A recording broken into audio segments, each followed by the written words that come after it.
Hello, my name is Super Sea Goblin, and welcome to this review of the Aerosoft Twin Otter Extended for FSX and P3D.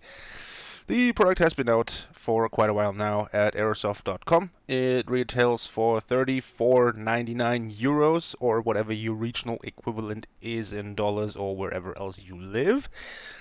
And there's a lot of stuff in this package. You get a pretty much 11 different airplane with this product.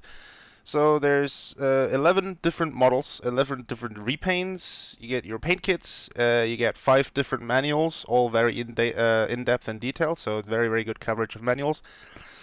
Paint kit is available from Aerosoft as a separate download, and there's also a fuel planner and livery manager utility, which I will be covering in a separate part to this video. Now, when I say 11 distinct models, what I mean is that the Twin Otter over the years has received a couple upgrades. So what you're looking at right now on the screen is the 300 version, but included in this package when you purchase it actually is a lot more than that. So let me read that to you because it's going to take a while. So included are the 100 floater cargo version, the 100 floater passenger version, the 100 wheel version, the 300 amphibian, the 300 float, the 300 ski and wheel version, the 300 tundra tire cargo version, the 300 tundra tire passenger version, the 300 standard wheel cargo with the 3-blade prop, the 300 standard wheel cargo with the 4-blade prop, and the standard wheel passenger version with a 3-blade prop. What that means is that except for the 3 and 4-bladed prop versions, all of these distinct versions have their own air files, they have their own separate folders, they have their own separate anything. So this is basically, you basically get 11 unique aircraft for the price of $34.99, which makes this an incredibly good value proposition. But before we go into that, jumping ahead to final thoughts, let's actually look at the exterior. And the exterior, as you can see, running here in P3D version 3, it actually works in P3D version 3, but it takes some tinkering to get it to work. They have not released an official installer for that yet. However, as you can see, it will function. Other than that, it's also compatible with FSX, Steam Edition, and P3D version 1, version 2, as I said. Anyway, the exterior model looks about as good as it possibly can, in my opinion. This is one of the most gorgeous airplanes Aerosoft has ever made, in my opinion, next to the Airbus packages. Texture work is just ridiculously good. Model work is ridiculously good. The level of detail is insane. If you look at the flap hinges and everything, the doors, all the doors open, everything's animated as you would expect. Texture quality is incredibly good. As I said, there's 11 repaints that come with this package. This is one of them. This one I personally like the most, but you know, whatever. People have made a bazillion repaints for this thing already. You can find these in the Aerosoft download section. Just outstandingly good model quality, outstandingly good texture work. Yeah, the lights, the animations, just everything about this thing is just perfect as it possibly can be. So as with the entirety of their extended line, Aerosoft has pretty much outdone themselves when it comes to the quality of their stuff. So that's just something to behold, in my opinion. It's a really pretty airplane. That is, if you like high-wing twin turboprops. I don't know. Maybe you do. Maybe you don't. But in my opinion, this is certainly one of the prettiest add-ons that presently exist in the flight sim spectrum as a whole. That pretty much covers the exterior, in my opinion. There's not really much else to say about it other than it looks just picture perfect. I mean, as perfect as a Twin Otter can possibly look. I mean, even the weathering around the engines and everything is just gorgeous. Now, let's hop into the inside, and let's go over the pop-ups, because there's a couple things here that I'd like to mention. So, Shift 2 brings up your checklist. This airplane comes with a fully featured, fully dynamic, interfaceable, clickable checklist. As you can see, if we go to the pre-start section, if you click through the various sections, you can see that you can actually check those off with the checklist system. You can also, when you press various sections of the checklist, it will automatically switch to the appropriate area on the panel.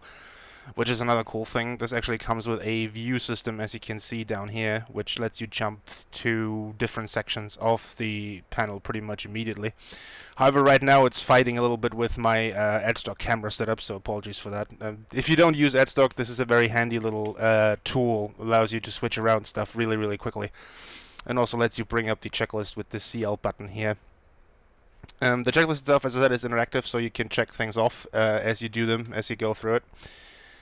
Other than that, the checklist consists of pretty much everything you need to know. You have your pre-start, your fuel system, engine start, your after-start checks and run-up checks, your run-up checks number 2, your anti-ice system before takeoff and lineup, you have your after-takeoff descent checklist and all that kind of stuff. You have your performance tables, so you have a full suite of performance tables in this airplane, a total of 3 pages. Should you need that, so if you want to fly it according to the manual, then you can. And last but not least, you also have a configuration utility, and that configuration utility gives you a great number of things. Namely, it gives you the ability to have engine failures and enhanced icing simulation enabled. So this actually is one of those add-ons that you really have to operate according to the manual, provided you have that system enabled, because you will have an engine fire if you don't do it properly. And you can also down here see, if you have the engine, the icing stuff enabled, you can see how much percent of a structural ice buildup you already have while flying. Other than that, you can also disable and enable a couple different things here. For example, you can disable that the checklist changes the camera view as you click stuff. So if you use Edstock like me, you might want to disable that. And it also gives you the option to load a couple different panel states when you load the airplane. I have mine set to cold and dark, but you can quickly set it to either cold and dark or set it to ready to fly. And it also gives you the ability to pre-select which state you want the aircraft to load in.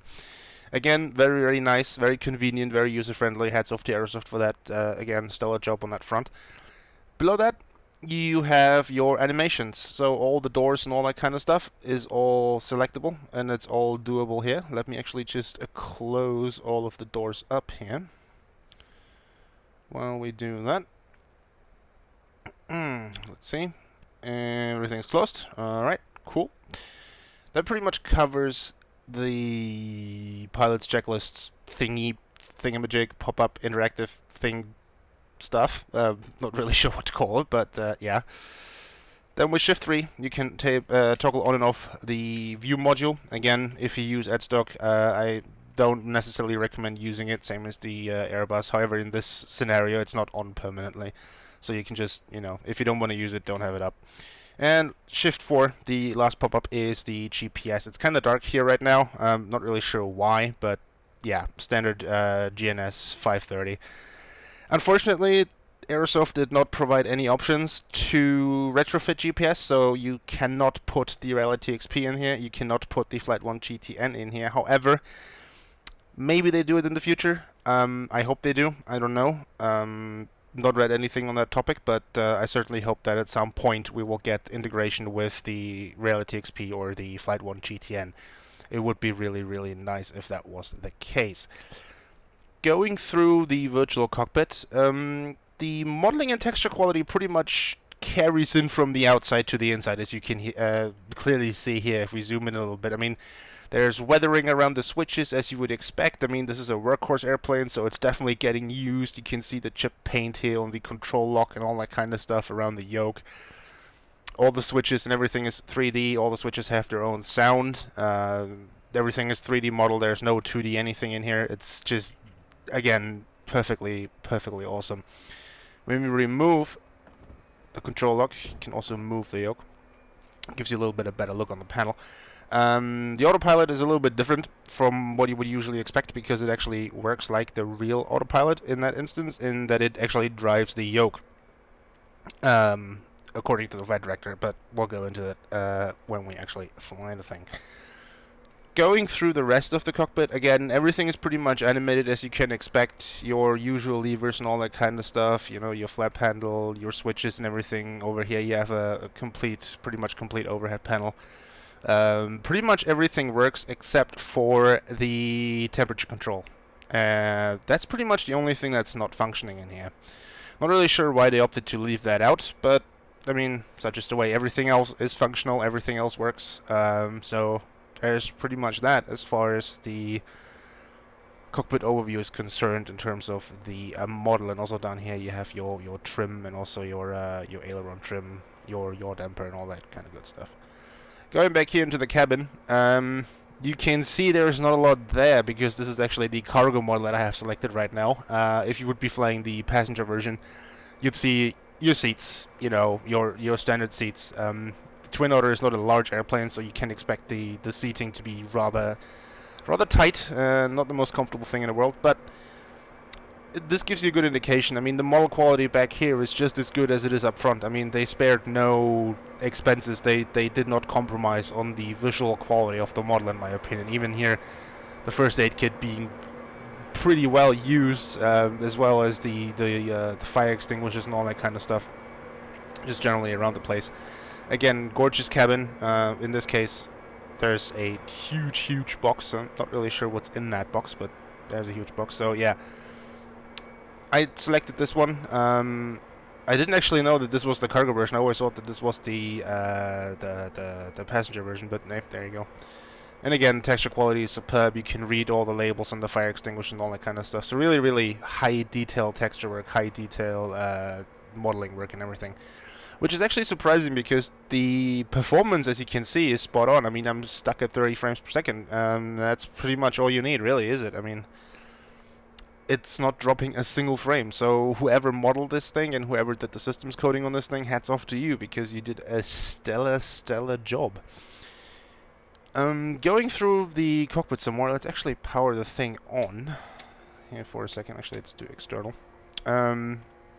Yeah, if your standard array of stuff, again, the GPS here is the standard FS GPS with a little bit of custom code thrown in for good measure. So you have your nav radios, your nav1 and com1, and below that you have your navcom2, you have your ADF and your DME, and the transponder is actually sitting down here. Again, I mean, not really much, not a whole lot of stuff to say about the avionics simulation because it's pretty basic. I mean, as you would expect. I mean, there are Twin Otters. The 400 model has a glass cockpit. They did not simulate the 400, probably because it was too complex, probably because it would have been just simply too much money to simulate the 400 model, so they opted not to. So what you get is pretty much the classic old analog style of stuff. Again, everything works in here. You know, you can test your fire switches and have them ring. So again, you can fully operate this thing. You can fully fly this thing using the checklists. No harm done. Nothing done with that.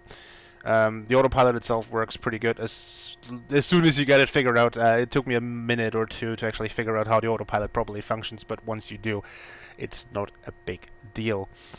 Before we actually get flying, however, I would like to take you outside of the simulator and onto the desktop, and then we'll talk about the configuration of livery manager. And when we're done with that, we're gonna come back here and we're gonna take it flying, and I give you my conclusion. So this is probably gonna be a fairly short review, but that's a good thing because I like this thing and I have not a lot to criticize about it. So I will see you on my desktop in a second. Hello and welcome to, well, my desktop, I guess. Let's talk a little bit about the stuff that's included with this fine product. Now, as you can see here, in the Aerosoft folder, you have a Twin Otter extended subfolder, in which you can find all this fine stuff here. For example, the manuals in German and in English, as well as your checklist and data and all that kind of stuff, as I talked previously before about that. The first thing that I want to look at is actually the livery manager, because it's a lot simpler to explain. So you double click the thing, wait for it to start up. Actually, it is right here. If you've used the Aerosoft Airbus before, this is going to look very familiar to you because it's essentially exactly the same thing. It's only for a different airplane. So this way, when you download a livery, either from the Aerosoft download section or from avsim or flightsim.com or simulator, whatever the hell you get your liveries from, you can just click the install livery or the add livery button here. You select the browse to wherever the livery is, click the install button, and off you go.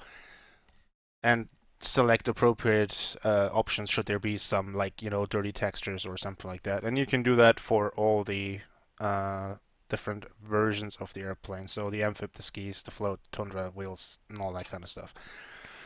Again, pretty simple stuff. Not really much else to say here. It's really, really easy to use. It's very simple to use. And next, another thing that's going to look very familiar to you is the fuel planner. I'm actually waiting for that to come up here. Oh, there it is. There we go. Again, if you've used the Aerosoft Airbus before, this is going to look very familiar to you again, because this is pretty much, again, the same thing, only adapted for a different airplane. You select the departure identifier, you select your arrival identifier, you can fine-tune the distance, and then it's going to spit out to you whatever fuel you want to use, provided you actually gave it some numbers for your packs and cargo, obviously.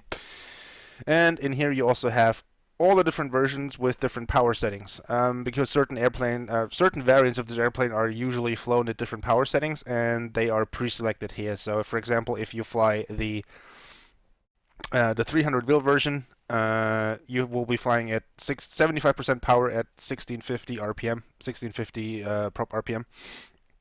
So, according to that, it will calculate the fuel according to that specific power setting that you have selected.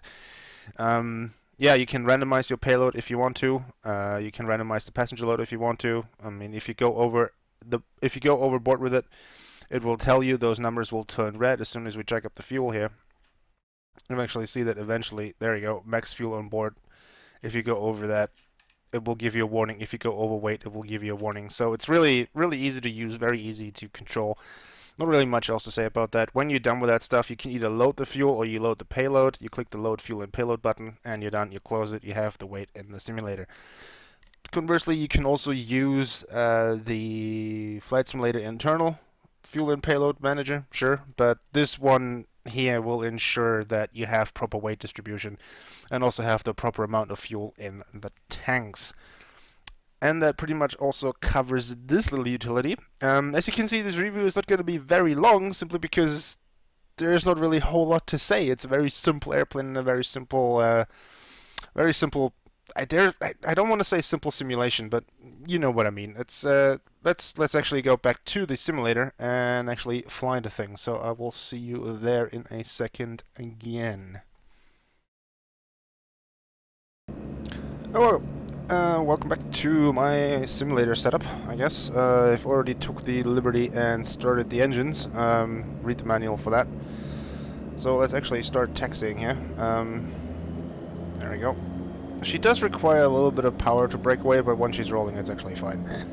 Once you actually get her rolling, that is, it takes a minute. Let's throttle her up some more. There we go, now we're rolling.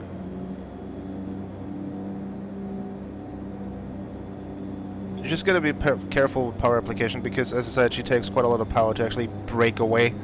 Or once she's broken away, once she's actually on speed, she's actually taxiing fairly quickly. So we need to actually add a little more power still to get her to roll.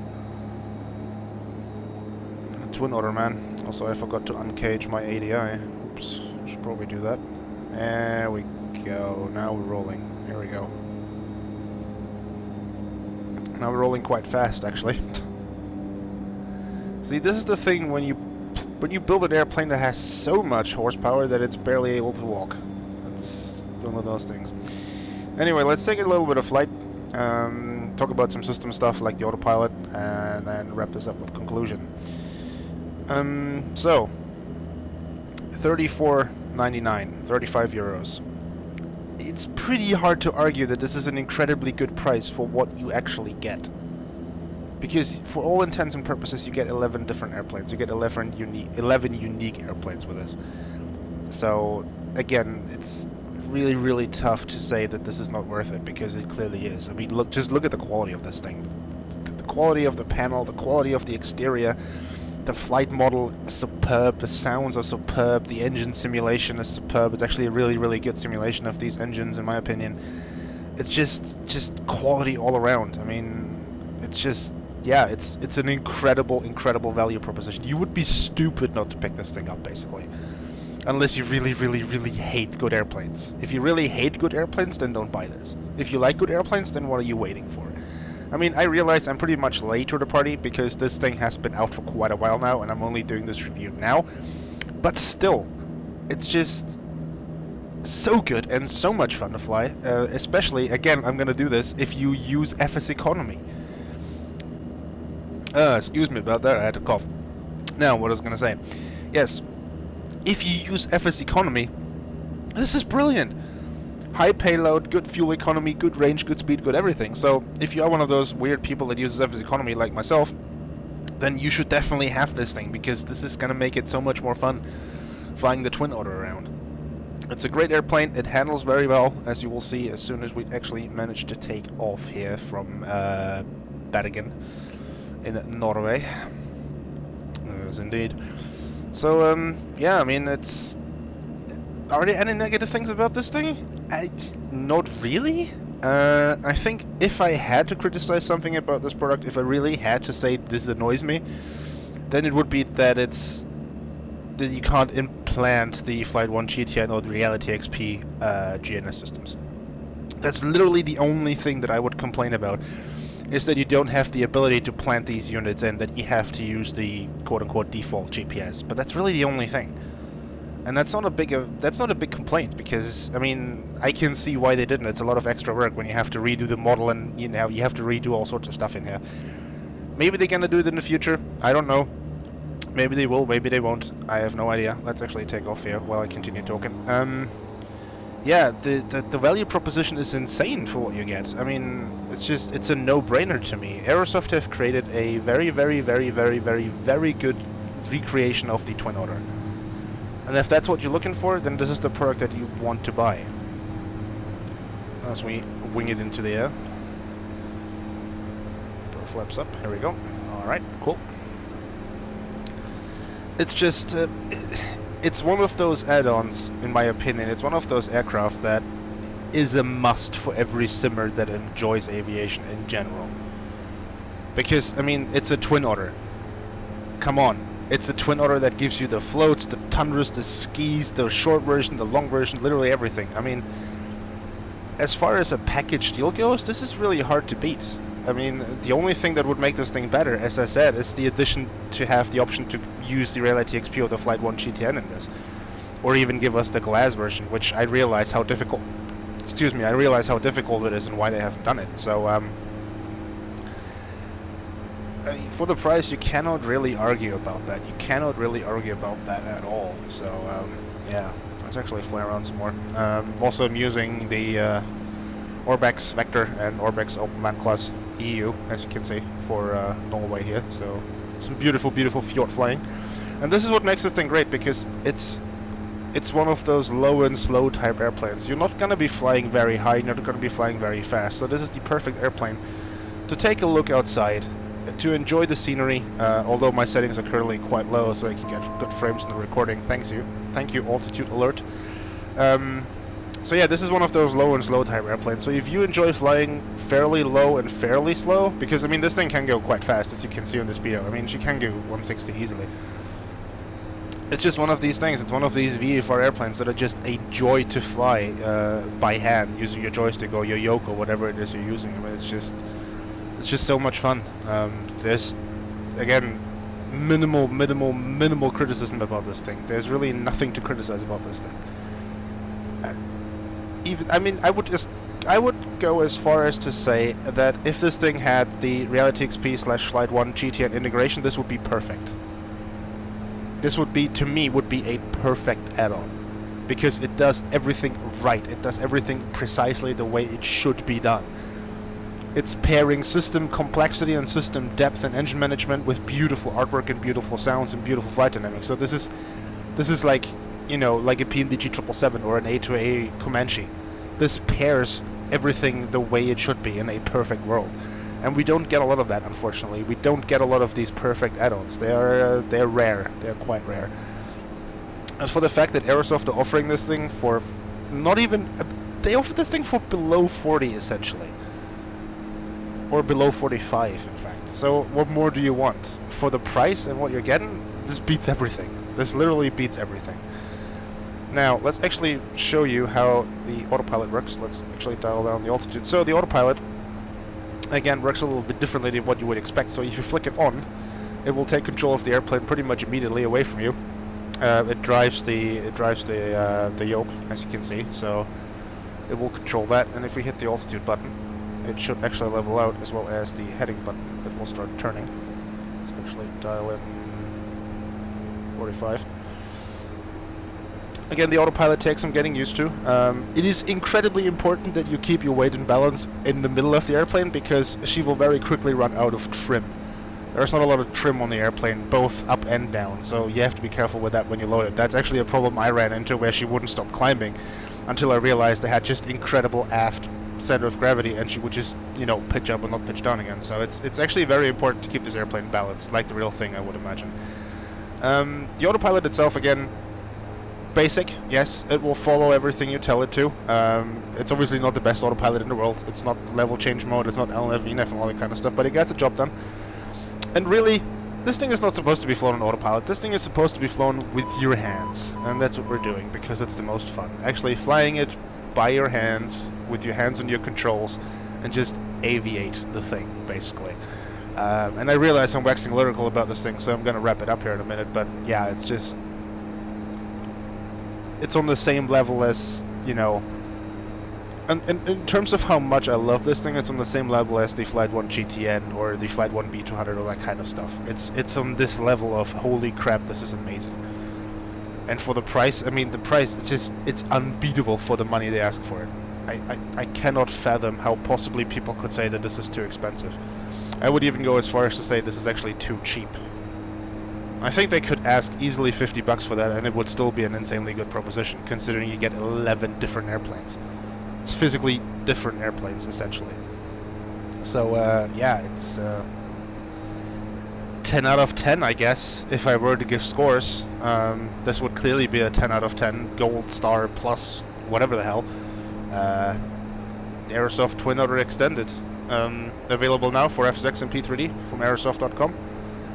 The price is a nice little $34.99. So again, sub 40 for you. 11 models, 11 repaints, 5 manuals, paint kit available for separate download. Comes with an external fuel plan and a livery manager, and in my opinion this is one of the greatest airplanes for flight simulation right now, without a question. My name has been Super Sea Goblin, and I will see you next time.